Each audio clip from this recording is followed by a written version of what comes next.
Subscribe कीजिए बीना के अवधि गीत चैनल को और बेल आइकन को दबाइए हमारी वीडियो सबसे पहले देखने के लिए। मिथिला कुमारी सखी जनक दुलारी, सीता हमरी बड़ी सुकुवार। मिथिला कुमारी सखी जनक दुलारी, सीता हमरी बड़ी सुकुवार। विधि ना जरच रामा आजू सगुनवा, राम जी पहुँचे जनक दुआर। एक हाथ रामा धनुषा उठाए, दूजे हाथ दिए चटकाए। गौरी पूजन लागी हमारी शीतल रानी, राम जी धनुष तोड़बाय। कौने कुल के से धूरा सिया के मांगे सोहे, कौने कुल से आई बरात। कौने कुल में हमारी शीतल रानी जइए, विधि ना जरा चले बिया। पावर श्री राम सीता मन भाए, राम जी के हृदय बसी सीता। राम सीता के भइले हैं सुभर मिलनवा, जुगड़ जोड़ी भइली हैं आज। विधि ना लिखे हैं आजू शगुनवा, शीतल चली अपने ससुराल।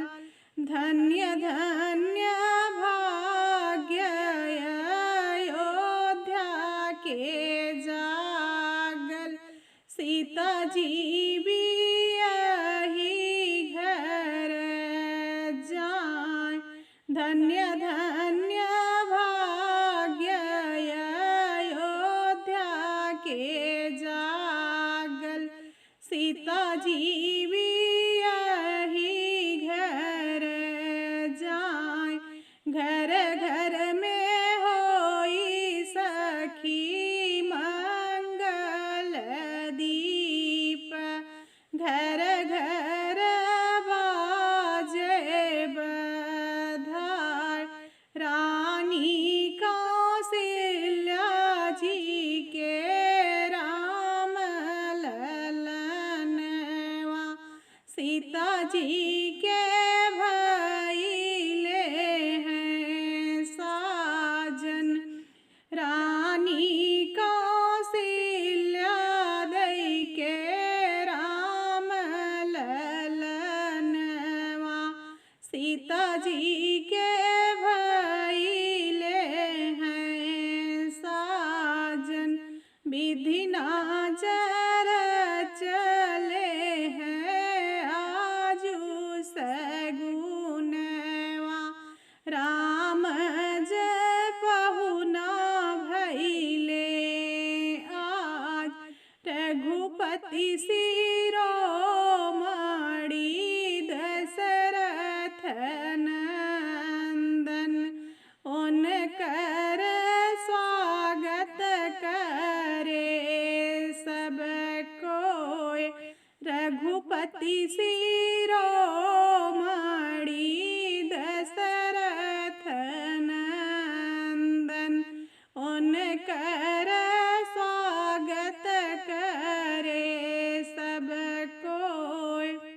धोबिया के कहले से जनक दुलारी के तजले हैं श्री राम भगवान बिन रे अपराध के हमारी शीतल रानी दुख सहाय असहाय बिन रे अपराध के हमारी शीतल रानी दुख सहाय असहाय इतनी परीक्षा दिहली हमारी शीतल रानी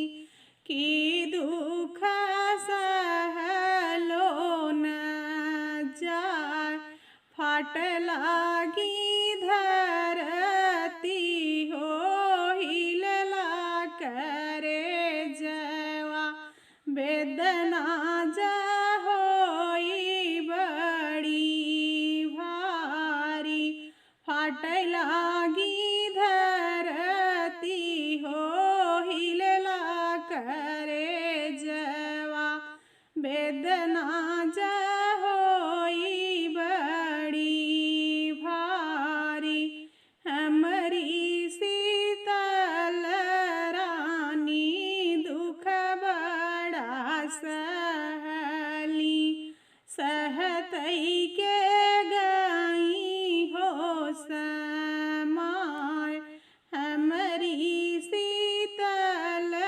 रानी दुख बड़ा सहली सहतई के गई हो समाय सहतई की गई हो समाय।